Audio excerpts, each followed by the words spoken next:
En las extensas llanuras cubiertas de nieve, donde el viento parece arrastrar los susurros de siglos enteros, surgió una dinastía destinada a modelar el destino de un imperio que se extendía desde el Báltico hasta el Pacífico. Entre la luz temblorosa de los candelabros de oro del Palacio de Invierno y el silencio casi sagrado de la Catedral de la Dormición, la familia Románov construyó un mundo en el que la autoridad del zar se confundía con la voluntad de Dios, y donde cada ceremonia, cada gesto y cada símbolo reafirmaba la idea de que el trono ruso era eterno. Sin embargo, bajo el esplendor de las coronaciones, bajo los ecos solemnes de los coros ortodoxos y el brillo de las joyas imperiales, ya latía la tensión de un país inmenso dividido entre la riqueza desbordante de la corte y la vida dura de millones de campesinos que soportaban inviernos interminables y cargas cada vez más insoportables. Las avenidas de San Petersburgo, iluminadas por faroles que se reflejaban en los canales congelados, ofrecían la imagen de una capital moderna, construida como una ventana hacia Europa, según la visión de Pedro el Grande. Pero esos mismos canales parecían murmurar verdades que la corte prefería no escuchar.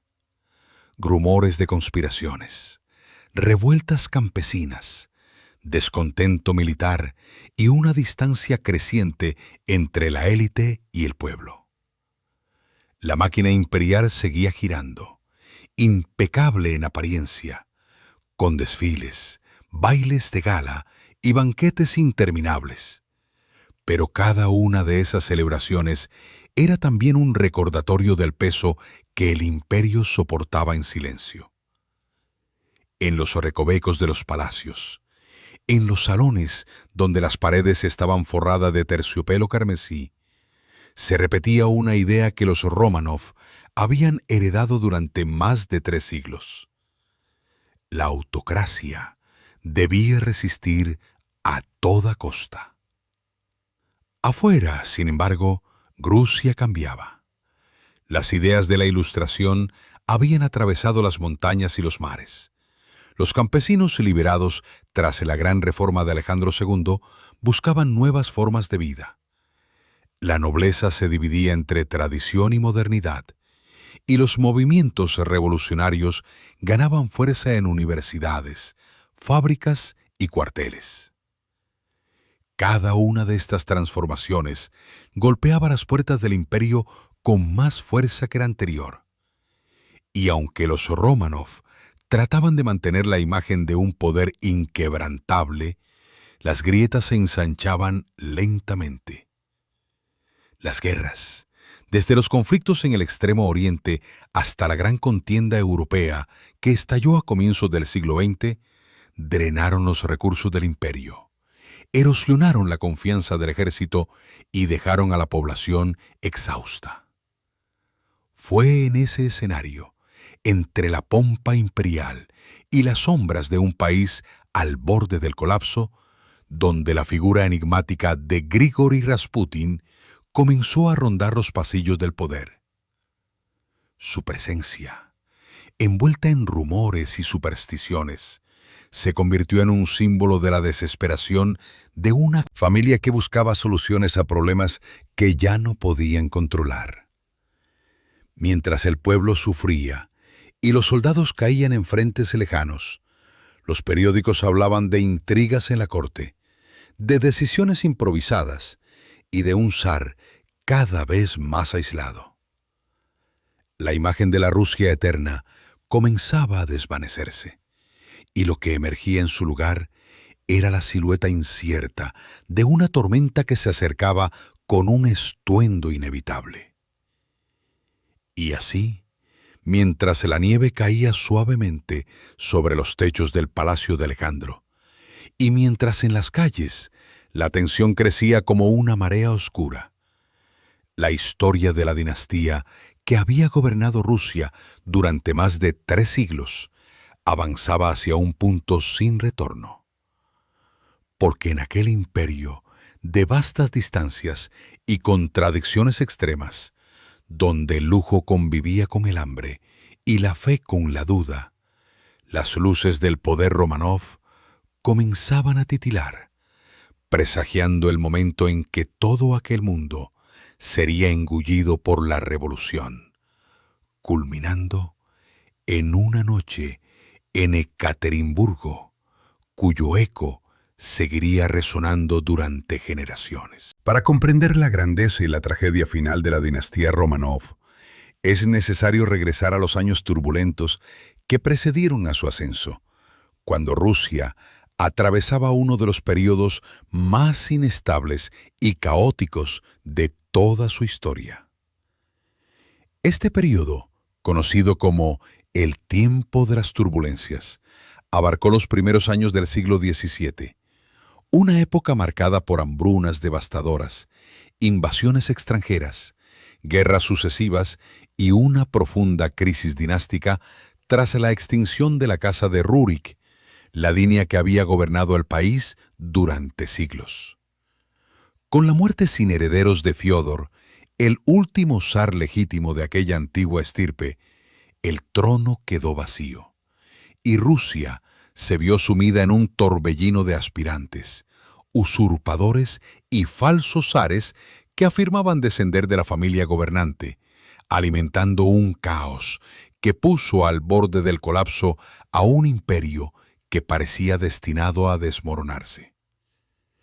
En las ciudades, los mercados estaban vacíos, la inflación alcanzaba niveles impensados y la autoridad del Estado se desvanecía.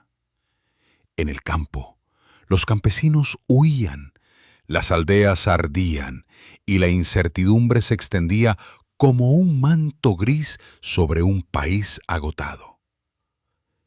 En ese panorama desolador emergió la figura de Mijaíl Romanovich, un joven perteneciente a una familia noble vinculada al influyente clan de los Románov.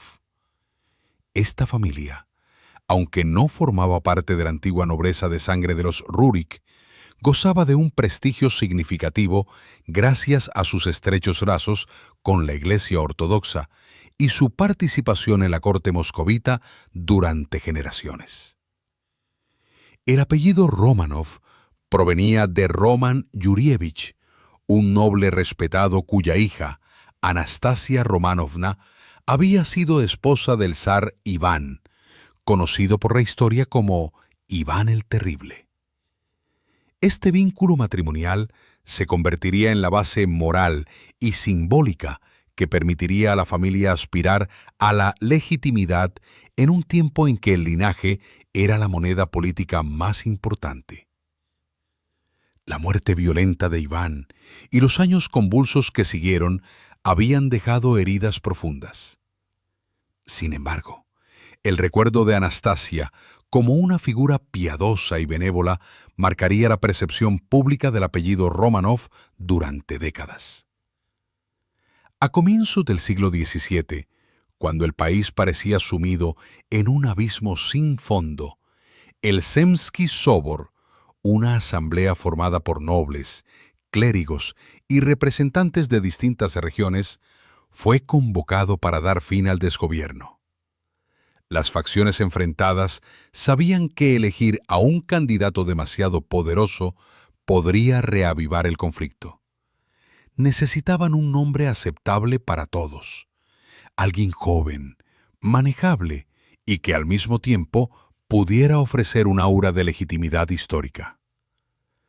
La elección recayó sobre Mijaíl, un muchacho de apenas 16 años que, lejos de la intriga cortesana, se encontraba escondido en un monasterio junto a su madre, una mujer profundamente religiosa que temía que la violencia de Moscú alcanzara a su familia.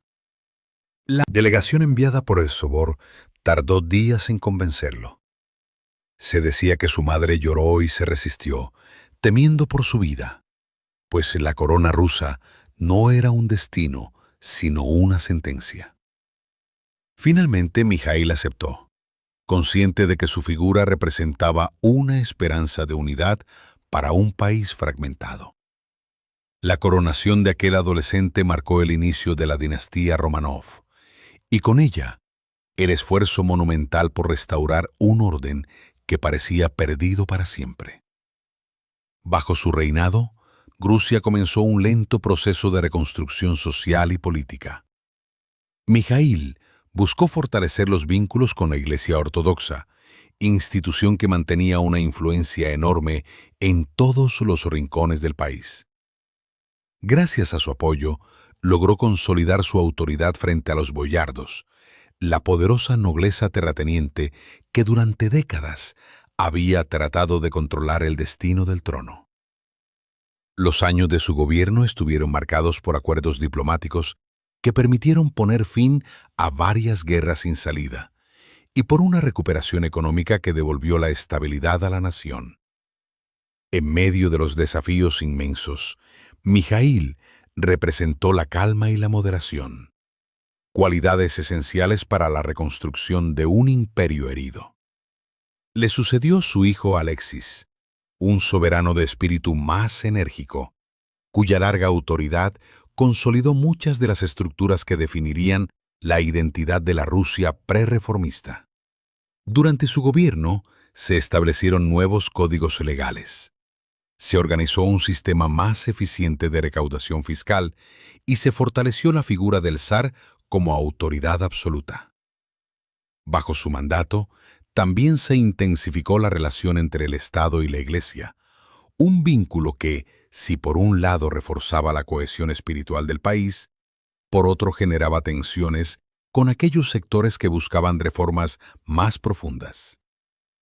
De este período surgió la figura de la regente Sofía Alexeyevna, una mujer de ambición extraordinaria que, aprovechando la minoría de edad de sus hermanos, trató de ejercer un poder ilimitado desde los pasillos del Kremlin.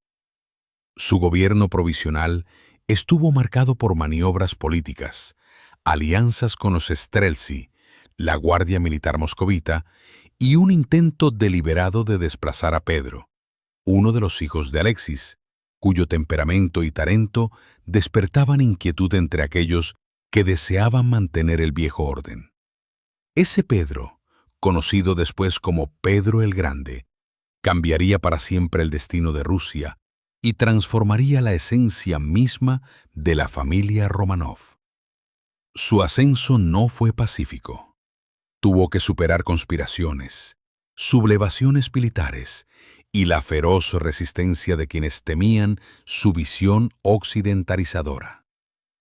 Pedro comprendió que si Rusia deseaba convertirse en una potencia europea, debía romper con tradiciones profundamente arraigadas y reconstruir casi desde cero la administración, el ejército y la cultura.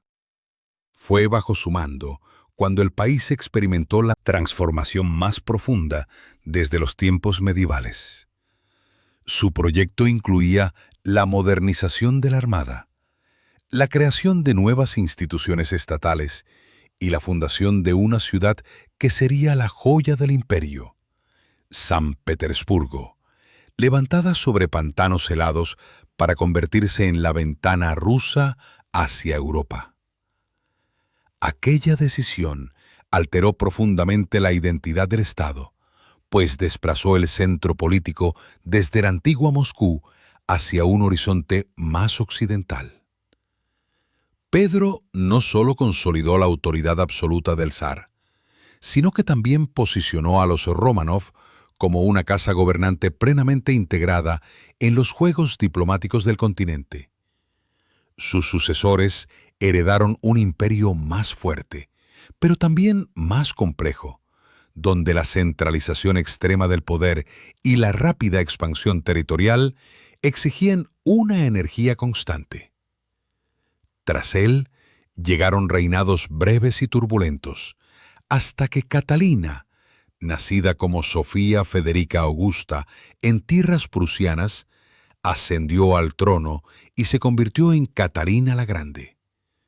Su reinado consolidó definitivamente la imagen de los Románov como uno de los linajes más influyentes de toda Europa.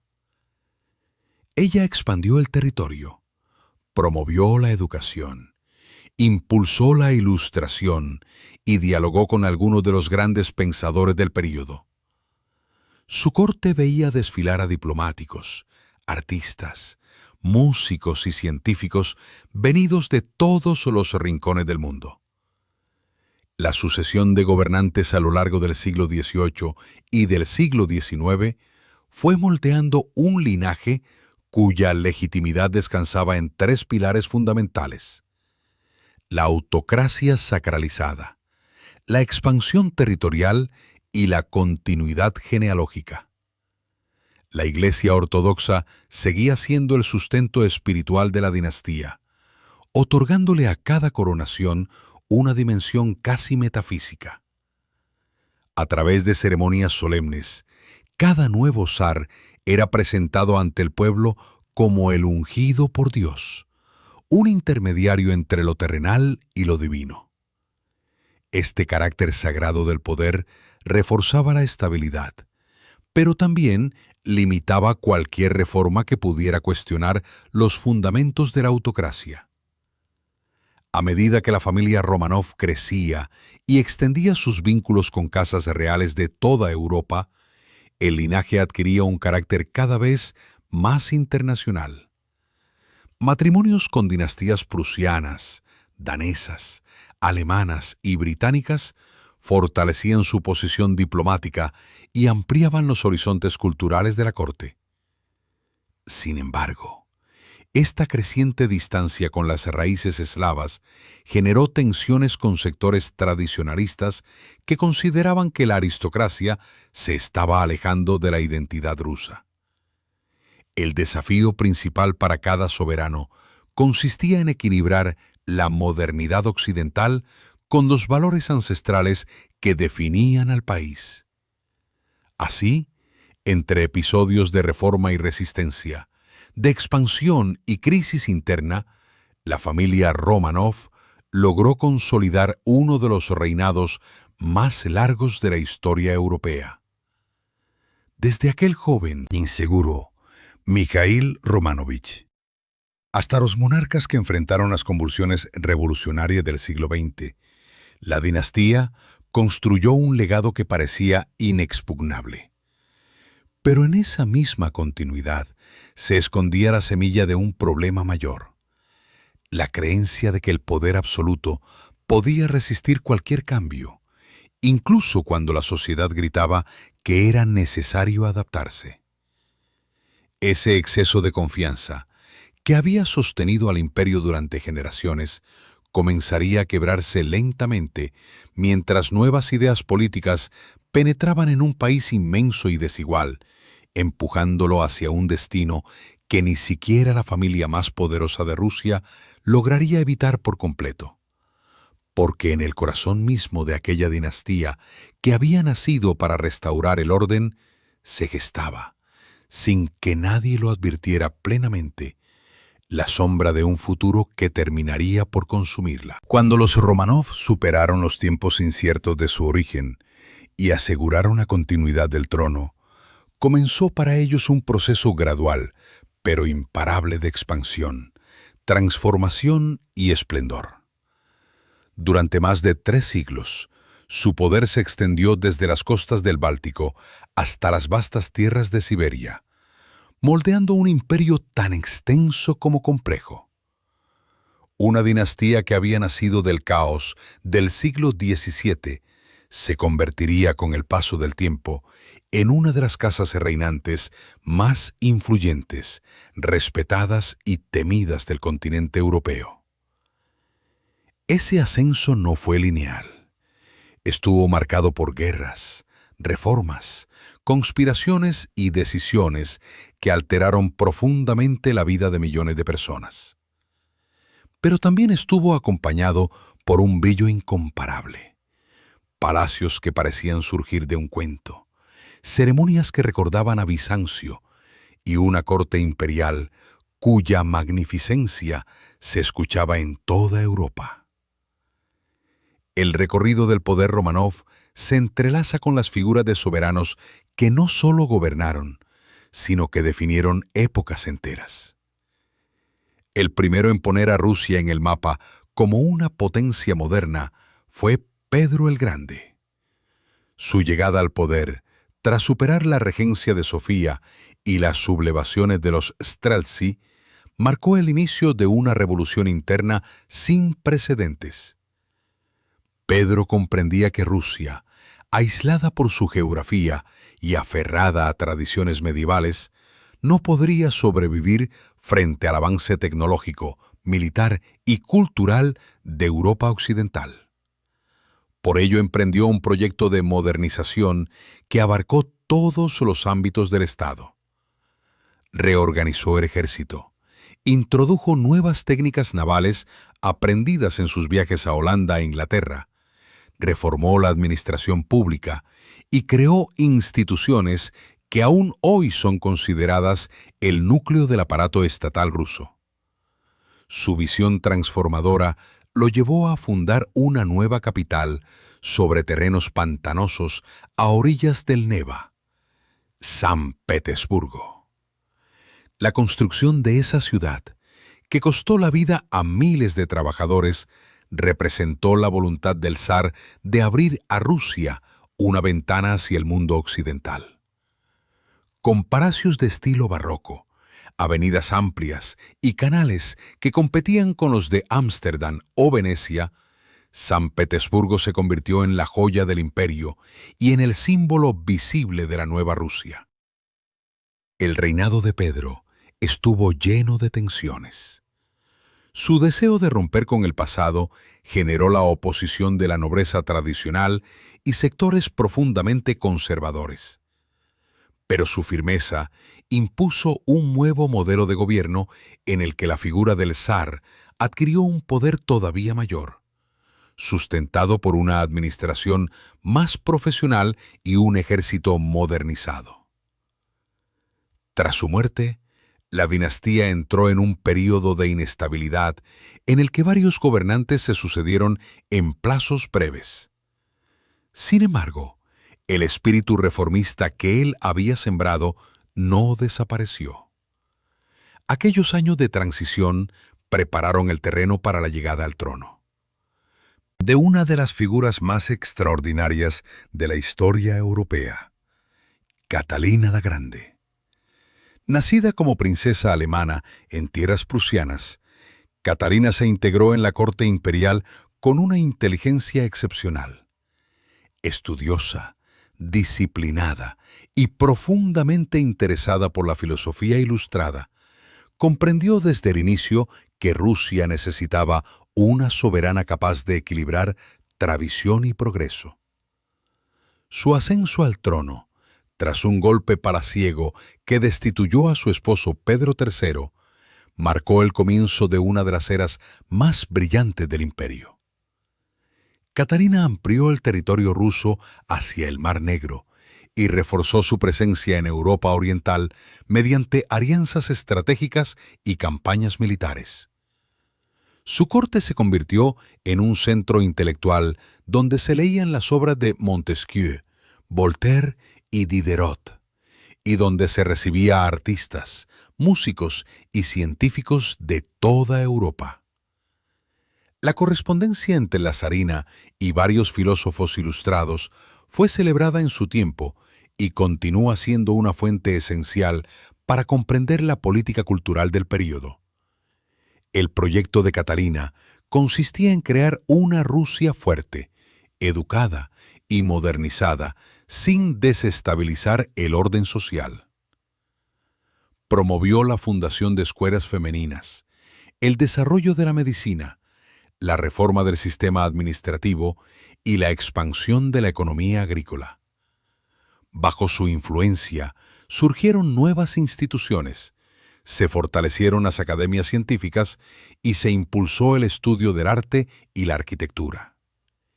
El Hermitage, que comenzó como una colección privada, se convirtió en uno de los museos más importantes del mundo. Sin embargo, su reinado no estuvo exento de conflictos. La revuelta de Pugachov, un levantamiento campesino de gran magnitud, puso a prueba su autoridad y demostró que, Pese a las reformas, el imperio seguía siendo profundamente desigual. Aún así, Catalina logró mantener la estabilidad y consolidar la imagen de los Románov como una dinastía fuerte y visionaria. Tras la muerte de la zarina, el trono pasó a manos de su hijo, Pablo I, cuya personalidad imprevisible y tendencia a imponer reformas abruptas generaron tensiones con la nobleza y el ejército. Su gobierno terminó de forma violenta en un complot palaciego y fue sucedido por Alejandro I, una figura compleja que combinaba la sensibilidad espiritual con la ambición política. Durante su reinado, Rusia enfrentó uno de los desafíos más grandes de su historia: la invasión napoleónica. En las vastas tierras rusas se desarrolló una de las gestas militares más emblemáticas de Europa. El ejército francés, que parecía invencible, se adentró en el territorio ruso confiado en una rápida victoria. Pero frente a él se levantó un enemigo inesperado: el invierno, las inmensas distancias y la resistencia organizada del pueblo ruso. La estrategia de tierra quemada obligó a los franceses a avanzar sin provisiones. Y cuando las temperaturas cayeron a niveles imposibles, comenzó la retirada más desastrosa de la época moderna. La victoria rusa convirtió a Alejandro en un héroe de Europa, y después del Congreso de Viena, Rusia emergió como una de las potencias decisivas del continente. El sucesor de Alejandro fue Nicolás I, un soberano de carácter severo, cuya concepción de la autocracia era rígida y profundamente tradicionalista. Su reinado consolidó el poder del Estado y reforzó la censura, el control policial y el aparato militar. Bajo su gobierno se reprimieron numerosos movimientos liberales, incluido el levantamiento decembrista, protagonizado por oficiales educados en Europa que buscaban una monarquía constitucional. A pesar de la fuerza que proyectaba, Rusia enfrentaba grandes desafíos internos. La economía seguía dependiendo de la servidumbre, las infraestructuras eran insuficientes y la administración necesitaba reformas profundas. La derrota en la Guerra de Crimea puso de manifiesto estas debilidades y demostró la necesidad de cambios urgentes. El encargado de emprender esas reformas fue Alejandro II, conocido como el Zar Liberador. Su nombre quedó grabado en la historia por la abolición de la servidumbre, una de las decisiones más trascendentales de la Rusia moderna. Este proceso liberó a millones de campesinos y representó un intento explícito de resolver la profunda desigualdad social del imperio. Además, Alejandro impulsó reformas judiciales, militares y universitarias. Permitió cierta apertura política y favoreció el desarrollo de la industria. Sin embargo, la complejidad de los cambios y las expectativas contradictorias de los distintos sectores provocaron tensiones. Los campesinos consideraban insuficientes las tierras asignadas. La nobleza veía con desconfianza la pérdida de privilegios y los movimientos intelectuales exigían una transformación aún más profunda. La herida entre tradición y modernidad se hacía cada vez más difícil de cerrar. El reinado de Alejandro II terminó trágicamente con su asesinato en una acción terrorista protagonizada por un grupo revolucionario. Su hijo, Alejandro III, heredó un país convulsionado y tomó una decisión de volver a un modelo más conservador. Su política se centró en reforzar la autocracia, impulsar la industria y fortalecer el nacionalismo ortodoxo. Durante su gobierno, se desarrolló la red ferroviaria, se impulsó la expansión hacia Asia y se crearon alianzas diplomáticas que aumentarían la influencia rusa. Aunque su mandato logró estabilizar el país, también sembró tensiones que se manifestarían en el futuro. El crecimiento industrial atrajo a miles de trabajadores a las ciudades, creando una clase obrera cada vez más politizada y sensible al discurso socialista. Con la muerte de Alejandro III, el trono pasó a manos de su hijo, Nicolás II, un hombre de temperamento afable, pero poco preparado para dirigir un imperio tan extenso y conflictivo. Su llegada al poder coincidió con una época de profundas transformaciones sociales y económicas. Aunque la corte mantenía su esplendor con bailes, recepciones diplomáticas y ceremonias fastuosas, la distancia entre la familia imperial y el pueblo se hacía cada vez más visible. En las ciudades, los obreros protestaban por las duras condiciones laborales. En el campo, los campesinos reclamaban tierras. En las universidades surgían movimientos revolucionarios. En la Duma, los liberales exigían reformas. Y en la propia corte, la influencia de figuras como Grigori Rasputin erosionaba la credibilidad de la familia Romanov. La guerra ruso-japonesa, que terminó con una derrota humillante, sacudió los cimientos del imperio. La población, agotada por los sacrificios y traumatizada por las pérdidas, comenzó a manifestarse en las calles de San Petersburgo y Moscú. Fue en ese contexto que ocurrió el Domingo Sangriento, un episodio que dejó una herida casi irreparable en la relación entre el zar y el pueblo. Las décadas siguientes estuvieron marcadas por huelgas, levantamientos y una creciente tensión política. Aunque Nicolás II se vio parcialmente ante la presión y creó la Duma, su resistencia a una reforma profunda impidió que el país avanzara hacia una estabilidad duradera. El estallido de la Gran Guerra Europea agravó la situación. El conflicto exigió recursos inmensos, provocó la escasez de alimentos, aumentó la inflación y llevó al ejército al límite. El zar cometió el error fatal de asumir personalmente el mando militar, dejando el gobierno en manos de la zarina y su estrecha relación con Rasputin. La percepción pública se deterioró de forma acelerada y la figura de la autocracia, antaño sagrada, comenzó a verse como un obstáculo para la supervivencia del país. En las calles de Petrogrado, el descontento se transformó en furia, y los frentes militares se llenaron de soldados desmoralizados que ya no querían luchar por un sistema que parecía ignorar su sufrimiento.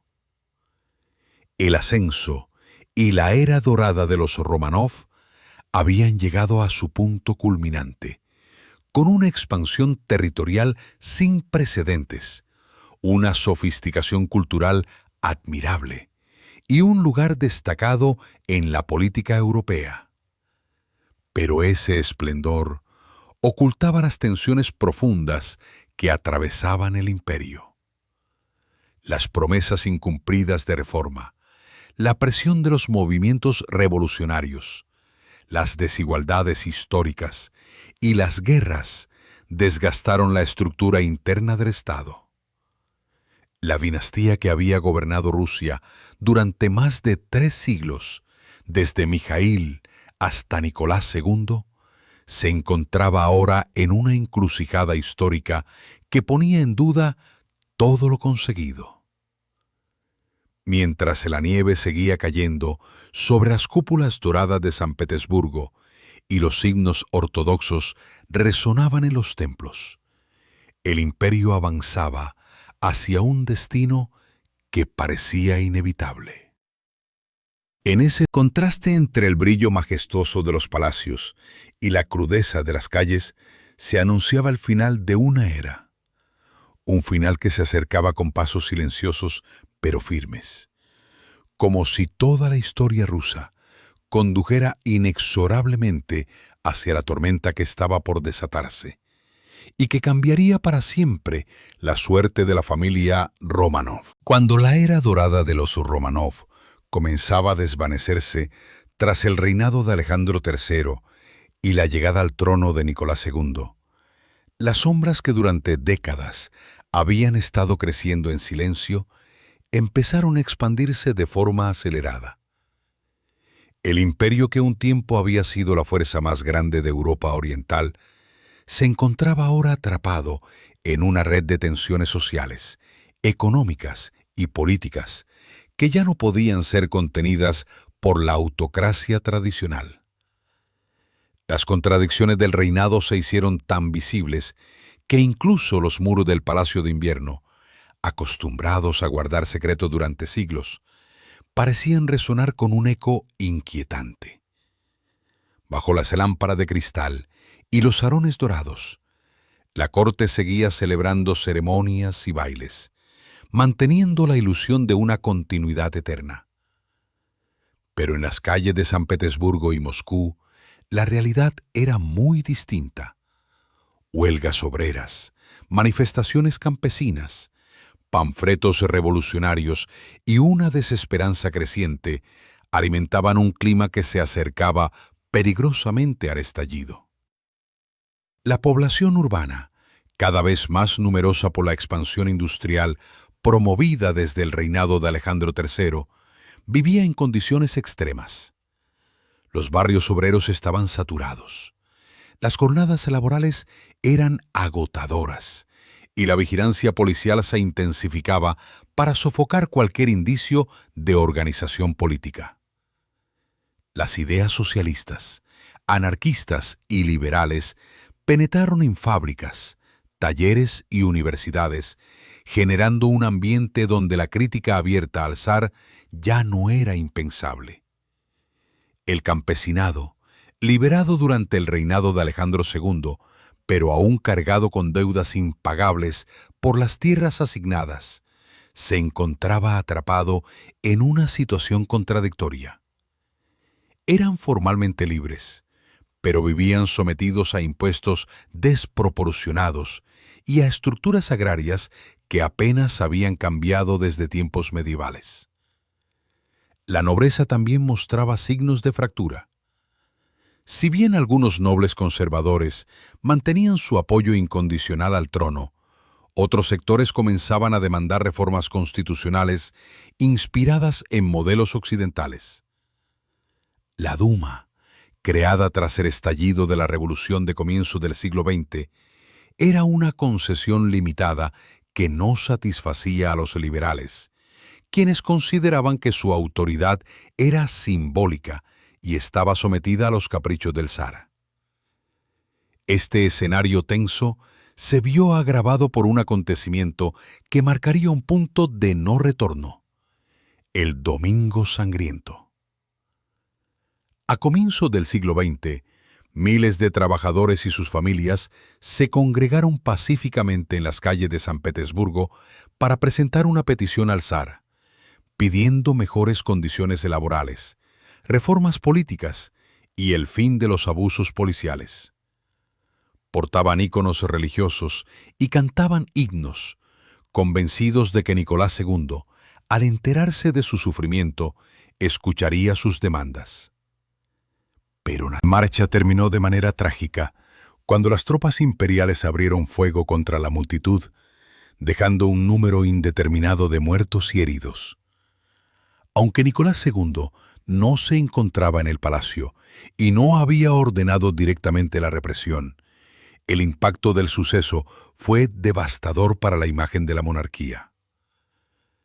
Aquella jornada manchó para siempre la idea del pequeño padre, protector del pueblo, y mostró, ante los ojos del país entero, la desconexión entre el trono y quienes vivían bajo su autoridad. El ambiente de indignación que siguió se extendió rápidamente. Huelgas masivas paralizaron industrias enteras. Los marineros se sublevaron en varios puertos. Los estudiantes ocuparon universidades y en muchas aldeas se registraron levantamientos campesinos. Aunque la situación se calmó parcialmente con la creación de la Duma y ciertas reformas superficiales, el Estado ruso se encontraba ahora irreversiblemente debilitado. El zar, presionado por los sectores conservadores y temeroso de perder su autoridad, trató de limitar el poder del Parlamento, lo que solo aumentó la frustración de quienes esperaban una transición hacia un sistema más representativo. En este ambiente de tensiones crecientes, apareció una figura que se convertiría en símbolo del declive de Románov: Grigori Rasputin. Nacido en Siberia, Rasputin era un místico autodidacta cuya combinación de carisma, comportamiento errático y supuesta capacidad para aliviar la hemofilia del zarévich Alexei lo llevó a una cercanía sin precedentes con la zarina Alexandra. La enfermedad del heredero representaba un dolor profundo en la vida familiar de los Románov, y cada crisis de Alexei aumentaba la desesperación de sus padres. Rasputin, cuya influencia parecía reducir el sufrimiento del niño, se convirtió para Alexandra en una presencia indispensable. La zarina, de profunda religiosidad y tendencia al aislamiento, veía en él una señal divina, un intermediario enviado por Dios para preservar la sucesión de la dinastía. La relación entre Rasputin y la familia imperial alimentó rumores en toda la corte. Los nobles lo consideraban un intruso peligroso. La población lo veía como un símbolo de corrupción y los políticos lo percibían como una amenaza para la estabilidad del Estado. Sus intervenciones en decisiones de gobierno, aunque difícilmente cuantificables, erosionaron aún más la credibilidad de la monarquía. Los periódicos satíricos caricaturizaban su figura, acusándolo de manipular a la zarina y de corromper la política desde la sombra. Aunque muchas de esas acusaciones eran exageradas, la percepción pública se convirtió en una condena inapelable. El imperio estaba siendo dirigido por fuerzas ajenas y oscuras. Las críticas aumentaron durante la Gran Guerra Europea. Rusia entró al conflicto al lado de las potencias aliadas, pero la falta de preparación, los escasos recursos y la complejidad del frente oriental provocaron derrotas devastadoras. Las bajas aumentaban cada día, los suministros escaseaban y el campesinado, encargado de alimentar tanto al ejército como a la población civil, sufría una presión insoportable. Nicolás II tomó la arriesgada decisión de asumir personalmente el mando militar, dejando a Alexandra a cargo del gobierno interno. Esta combinación fue fatal. Con el zar ausente y una corte dominada por rumores, la figura de Rasputín adquirió aún más notoriedad. La frustración del pueblo se volvió furia, y la idea de que la monarquía era incapaz de defender a Rusia se extendió como un incendio. La situación llegó a tal punto que un grupo de nobles, convencidos de que Rasputín era la raíz del deterioro del imperio, decidió eliminarlo. La conspiración, planeada en secreto, culminó con su asesinato en Petrogrado. Sin embargo, la muerte del místico no trajo estabilidad. Al contrario, solo confirmó la percepción de que el Estado estaba fuera de control, gobernado por facciones enfrentadas y decisiones improvisadas. Los meses siguientes estuvieron marcados por la desmoralización, el hambre, el frío extremo y el colapso del sistema ferroviario que impedía la distribución eficiente de alimentos y suministros esenciales. Fue en ese contexto cuando estalló la revolución que cambiaría para siempre la historia de Rusia. Las manifestaciones que comenzaron por la escasez de pan se transformaron rápidamente en un movimiento masivo que exigía la abdicación del zar. Los soldados enviados a reprimir las protestas terminaron uniéndose a los manifestantes, convencidos de que ya no podían obedecer órdenes que contradecían su propia supervivencia. La Duma, consciente del peligro inminente, convocó reuniones de emergencia y declaró que asumiría la autoridad para evitar un colapso total. Nicolás II, aislado en el frente y sin apoyo real del ejército, se vio obligado a abdicar en un acto que selló el fin de más de 3 siglos de autocracia Románov. La abdicación, lejos de traer estabilidad, abrió un vacío de poder que sería aprovechado por distintos movimientos políticos. El gobierno provisional, formado tras la caída del zar, intentó continuar la guerra y mantener la estructura del Estado. Pero la población estaba agotada y los soldados se negaban a seguir luchando. En las calles de Petrogrado, el descontento se expresaba a través de discursos, huelgas, asambleas y disputas ideológicas. Los soviets, compuestos por obreros y soldados, adquirieron protagonismo y su influencia se volvió decisiva en cuestión de semanas. El viejo orden imperial, con sus coronas, águilas bicéfalas y ceremonias ancestrales, comenzó a verse como una reliquia incompatible con la realidad del país. En medio de esta crisis, la familia Románov vivía en una situación de incertidumbre absoluta. Tras la abdicación, Nicolás y su familia fueron confinados, inicialmente en el Palacio de Alejandro, y luego trasladados a varias residencias bajo vigilancia. Aunque al principio su situación parecía relativamente tolerable, las circunstancias se deterioraron rápidamente.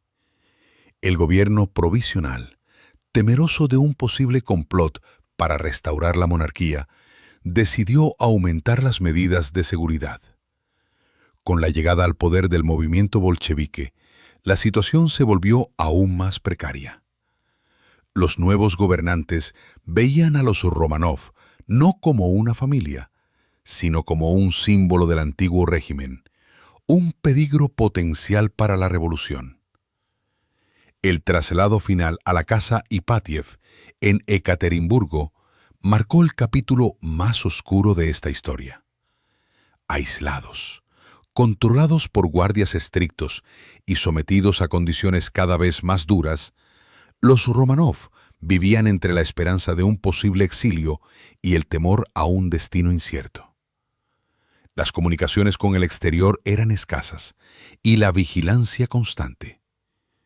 Mientras tanto, el país se hundía en una guerra civil entre los ejércitos rojos y blancos, cada uno intentando consolidar su autoridad en el vasto territorio ruso. Con el avance de las tropas antibolcheviques hacia Ekaterimburgo, la tensión en la ciudad aumentó de forma alarmante. Los líderes locales del Soviet temían que los Románov fueran rescatados y restaurados como figura simbólica contra la revolución. Esa posibilidad, considerada intolerable por los bolcheviques más radicales, precipitó una decisión que marcaría para siempre la historia del siglo XX. Durante una noche de verano, en un sótano sin ventanas, los Románov fueron ejecutados, poniendo fin a una de las dinastías más poderosas que Europa había conocido. La noticia, silenciada inicialmente, se difundió meses después y generó una mezcla de horror, sorpresa e incredulidad en todo el mundo. La ejecución no solo marcó el fin físico de la familia imperial, sino que también simbolizó el cierre definitivo del antiguo régimen. Aquella noche oscura representó el punto culminante de todas las tensiones, contradicciones y conflictos que habían ido acumulándose durante décadas. Los Románov, que durante más de 3 siglos habían gobernado con una autoridad casi sagrada, desaparecieron en un acto silencioso y brutal que reflejaba la violencia de una época en que el orden tradicional ya no podía sostenerse. Y así, entre los ecos de la revolución, los cañones de la guerra civil y los muros silenciosos de la casa Ipatiev, la historia de la dinastía Románov se fundió con la del país que habían gobernado, demostrando que incluso las coronas más antiguas pueden caer cuando las tensiones internas, las decisiones equivocadas y las sombras del poder se combinan para revelar el lado más oscuro de un imperio que, en su esplendor, creyó ser eterno. La desaparición de la autocracia Románov no ocurrió de un día para otro. Aunque la abdicación de Nicolás II pareció, a los ojos del mundo, un colapso repentino. En realidad, el declive había comenzado mucho antes, alimentado por desigualdades históricas, presiones internacionales, fracasos políticos y decisiones que, con el paso del tiempo, fueron erosionando la estructura del imperio. Pero el final, el verdadero final, se escribió en silencio, lejos de los salones dorados del Palacio de Invierno, en estancias cada vez más pequeñas, bajo la vigilancia de nuevos guardianes que no obedecían a coronas ni a tradiciones. Ese descenso, lento al principio y vertiginoso al final, transformó a la familia Románov de soberanos absolutos en prisioneros de un Estado que ya no los reconocía como símbolo de autoridad, sino como reliquias incómodas de un pasado que la revolución quería borrar por completo. Tras la abdicación del zar, en los primeros meses del nuevo gobierno provisional, la familia imperial experimentó una extraña mezcla de aislamiento y relativa calma. En el palacio de Alejandro, en Tsarskoye-Selo, vivían vigilados, pero podían mantener una parte de su rutina cotidiana. La zarina Alexandra continuaba escribiendo en su diario. Las grandes duquesas bordaban o leían, y el pequeño Alexei luchaba con los dolores de su enfermedad. Aunque la seguridad había aumentado, el trato hacia ellos todavía conservaba un cierto respeto, quizás porque las autoridades del gobierno provisional temían repetir los errores que habían provocado la caída del régimen anterior. Sin embargo, la situación del país empeoraba cada día. La guerra seguía absorbiendo recursos, la población sufría hambre y la lealtad del ejército se fragmentaba. Cuando los bolcheviques tomaron el poder durante el otoño revolucionario, el destino de la familia cambió de manera drástica. Los nuevos líderes, determinados a romper con cualquier vestigio de la autocracia, consideraron a los Románov un peligro potencial. Aunque en un principio algunos miembros del gobierno bolchevique barajaron la idea de enviarlos al extranjero, los acontecimientos de la guerra civil y el empuje de sectores radicales hicieron imposible esa opción. El poder soviético veía en los antiguos zares un símbolo que podía movilizar a los ejércitos blancos, y esa percepción, real o no, resultó determinante para las decisiones que siguieron. El traslado de Tsarskoye-Selo a Tobolsk representó el primer paso en un camino de privaciones crecientes. Allí, en aquella ciudad remota de Siberia Occidental, los Románov vivieron meses marcados por la incertidumbre. El invierno era implacable. Las comunicaciones con el exterior estaban controladas y la presencia de los guardias marcaba cada minuto del día. Aún así, la familia intentó mantener una apariencia de normalidad. Las grandes duquesas continuaron con sus estudios. Nicolás trabajaba en la huerta para mantener ocupadas sus manos, y Alexandra trataba de sostener el ánimo de sus hijos mediante oraciones y lecturas religiosas. Pero la sensación de que estaban siendo arrastrados hacia un destino incierto se hacía cada vez más visible en los diarios y cartas que lograron cruzar los muros de su confinamiento.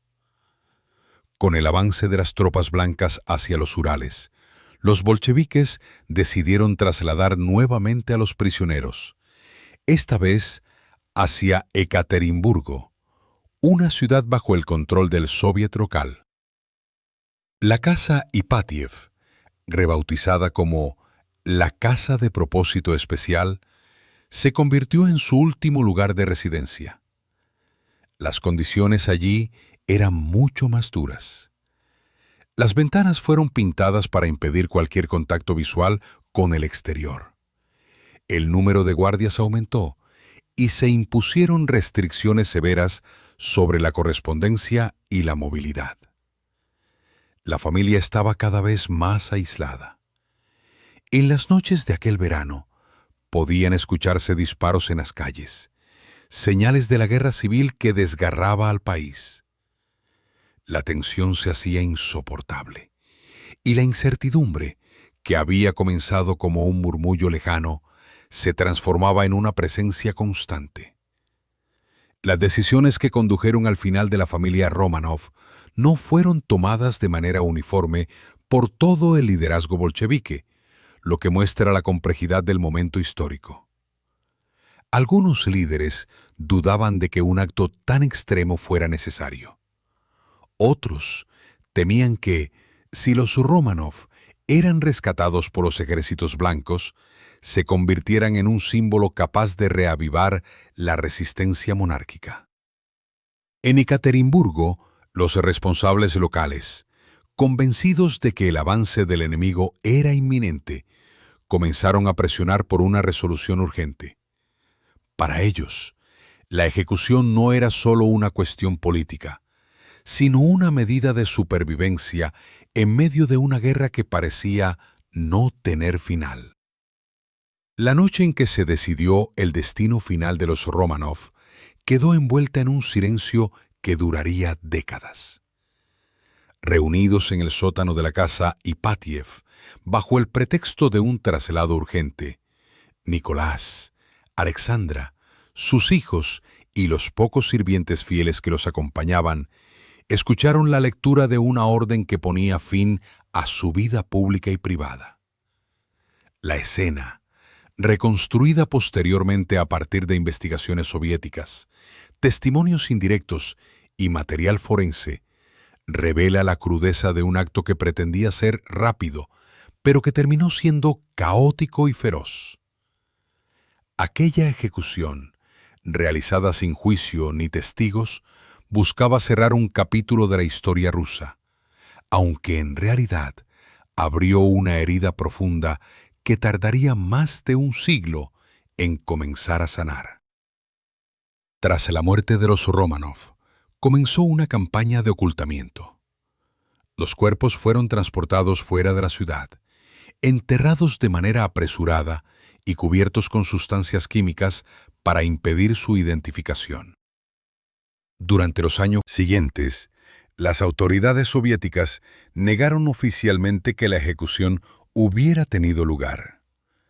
La versión oficial hablaba solo de la muerte del zar, sin mencionar a la zarina, a sus hijos ni a los sirvientes. El objetivo era claro: evitar que cualquier información alimentara la causa de los ejércitos blancos o generara simpatía internacional hacia la familia imperial. Durante décadas, el paradero de los restos permaneció envuelto en misterio, generando rumores, teorías y especulaciones. Incluso se difundieron historias de supuestos supervivientes, siendo la más famosa la de una mujer que afirmó ser Anastasia. Aunque muchas de esas afirmaciones carecían de fundamento histórico y fueron refutadas más tarde mediante pruebas científicas. Con el triunfo definitivo del poder soviético y el establecimiento de un Estado fuertemente centralizado, la memoria de los Románov fue relegada a un rincón oscuro de la historiografía oficial. No se permitía hablar públicamente de su destino, y cualquier referencia a su vida o a su muerte se consideraba una amenaza ideológica. La historia del imperio se reescribió desde una perspectiva marxista, en la que los Románov eran presentados como representantes de un sistema opresivo, sin matices ni espacio para la complejidad humana. La casa Ipatiev fue utilizada durante un tiempo para diferentes fines, hasta que, décadas más tarde, en un intento de borrar cualquier símbolo que pudiera convertirse en lugar de peregrinación, el edificio fue demolido por orden de las autoridades soviéticas. El silencio oficial comenzó a romperse lentamente durante los últimos años de la Unión Soviética, cuando las reformas políticas permitieron investigar aspectos hasta entonces prohibidos de la historia nacional. Fue entonces cuando se realizaron búsquedas sistemáticas para localizar los restos de la familia imperial.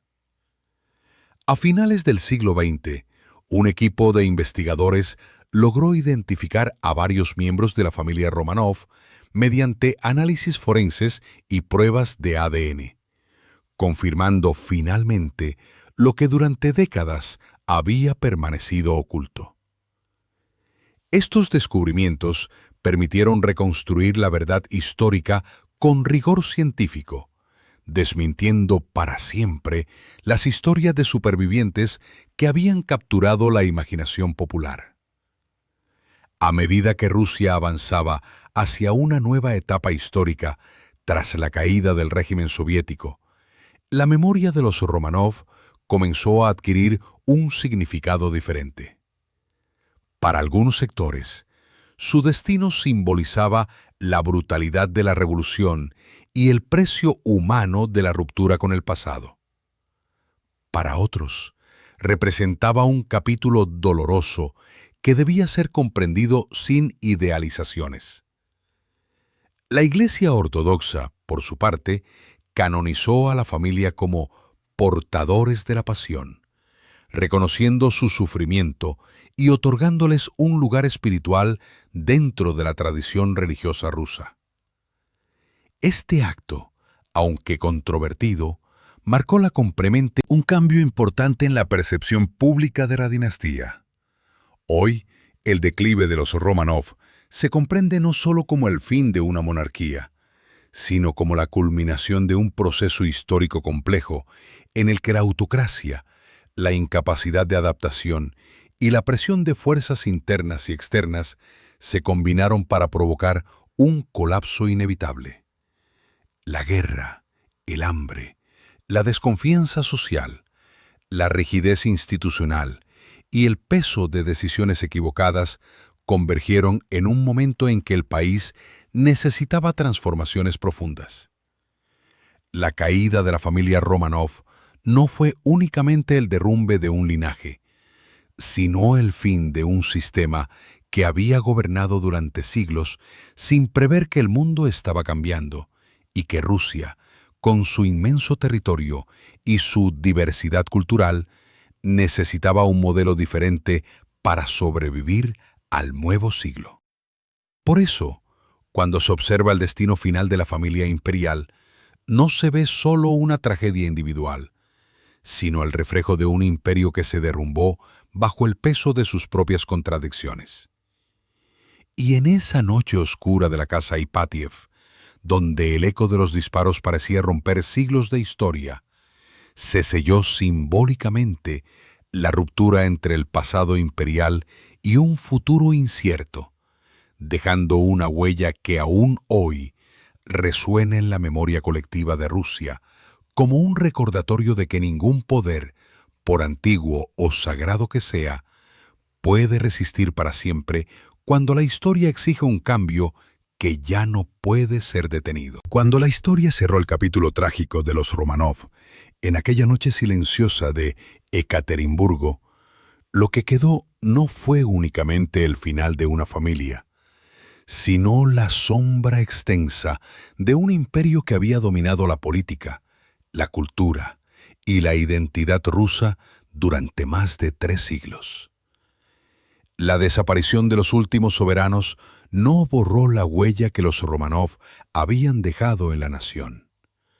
Por el contrario, amplificó el significado de su legado, revelando luces y oscuridades que aún hoy siguen siendo objeto de debate, estudio y contemplación. Rusia, un país cuyos cimientos políticos y religiosos habían estado siempre entrelazados con la figura del zar, se vio obligada a redefinir su identidad en ausencia de aquella institución que durante siglos había sido su columna vertebral. El legado Románov se manifiesta, ante todo, en la arquitectura monumental que aún se alza sobre el paisaje ruso. Los palacios de San Petersburgo, el Palacio de Invierno, Peterhof, Pushkin, continúan brillando como testimonios tangibles de un mundo desaparecido. Sus sarones dorados, sus columnas de mármol, sus galerías llenas de arte europeo narran la historia de una corte que, pese a su distancia del pueblo, entendió el poder simbólico del esplendor. El Hermitage, nacido de las colecciones privadas de Catalina la Grande, se ha convertido en uno de los museos más importantes del planeta, un recordatorio permanente de la capacidad de los Románov para impulsar el arte y la cultura más allá de sus fronteras. El legado también está presente en la estructura política y territorial que dejaron.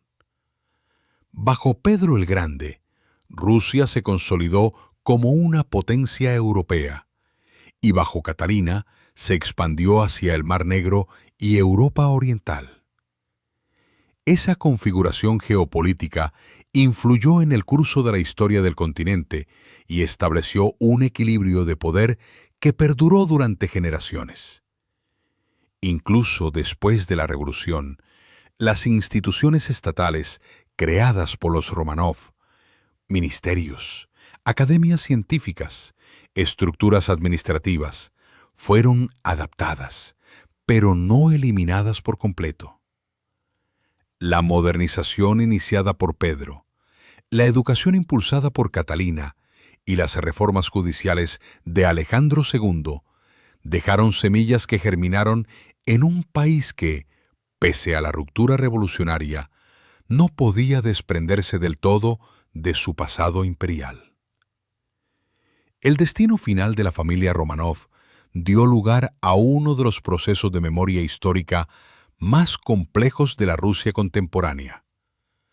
Durante décadas, la Unión Soviética silenció cualquier referencia a ellos, reduciendo su historia a un símbolo de opresión y decadencia aristocrática. Sin embargo, con la apertura política de finales del siglo XX, comenzó un proceso lento pero profundo de reevaluación. La identificación científica de los restos de varios miembros de la familia imperial permitió reconstruir la verdad de los hechos y proporcionó un cierre histórico largamente esperado. Este descubrimiento, basado en análisis forenses y comparaciones de ADN, devolvió a la historia el rostro humano de los Románov, despojando la tragedia de mitos y rumores que durante años habían alimentado el imaginario colectivo. El reconocimiento espiritual de la familia por parte de la Iglesia Ortodoxa como portadores de la pasión añadió otra dimensión a su memoria. Para muchos fieles, la paciencia con la que afrontaron su sufrimiento final simboliza una forma de martirio que, aunque no exenta de controversias, ha tenido un impacto profundo en la devoción popular.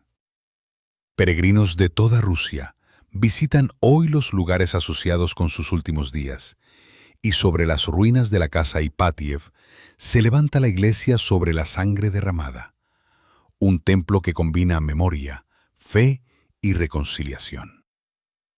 Pero quizás el legado más complejo de los Románov reside en la reflexión política que suscita su caída. Su historia demuestra que ningún sistema puede sostenerse indefinidamente cuando las estructuras sociales, económicas y culturales del país evolucionan más rápido que sus instituciones. La rigidez de la autocracia, incapaz de adaptarse a los cambios de un mundo que avanzaba hacia modelos más participativos, fue una de las principales causas del colapso imperial. Al mismo tiempo, la tragedia de su final recuerda que los momentos de ruptura pueden ser tan destructivos como las crisis que los preceden. El destino de los Románov, con su mezcla de esplendor y tragedia, se convierte así en un espejo donde Rusia y cualquier nación puede contemplar los riesgos de la inmovilidad política y el precio de ignorar las voces que reclaman transformación. Hoy, la figura de los Románov sigue generando fascinación en historiadores, artistas y ciudadanos de todo el mundo. Su historia, tejida entre palacios luminosos y sótanos oscuros, entre coronaciones gloriosas y silencios impuestos, no pertenece únicamente al pasado. Continúa resonando en debates contemporáneos sobre poder, autoridad, identidad y memoria. Porque en el eco de aquella familia que creyó haber sido ungida para gobernar eternamente, se esconde una lección que la historia repite con insistencia. Incluso los imperios más resplandecientes pueden desvanecerse cuando olvidan que el destino de un país no se escribe solo en los salones del poder, sino también en las calles donde viven quienes sostienen, con su esperanza y su sufrimiento, el verdadero pulso de la nación. Gracias por acompañarnos en este viaje profundo a través de la dinastía Románov, un capítulo esencial de la historia rusa y un espejo de cómo los imperios pueden brillar y desmoronarse bajo su propio peso. Si este documental te ha permitido ver el pasado con nuevos ojos, te invitamos a apoyar nuestro trabajo con un me gusta, suscribirte al canal Legacy of Rich Dynasties y activar la campana para no perderte nuestras próximas historias sobre los linajes que moldearon el mundo. Tu apoyo nos permite seguir creando contenido histórico riguroso, visual y lleno de alma. Nos vemos en el próximo capítulo.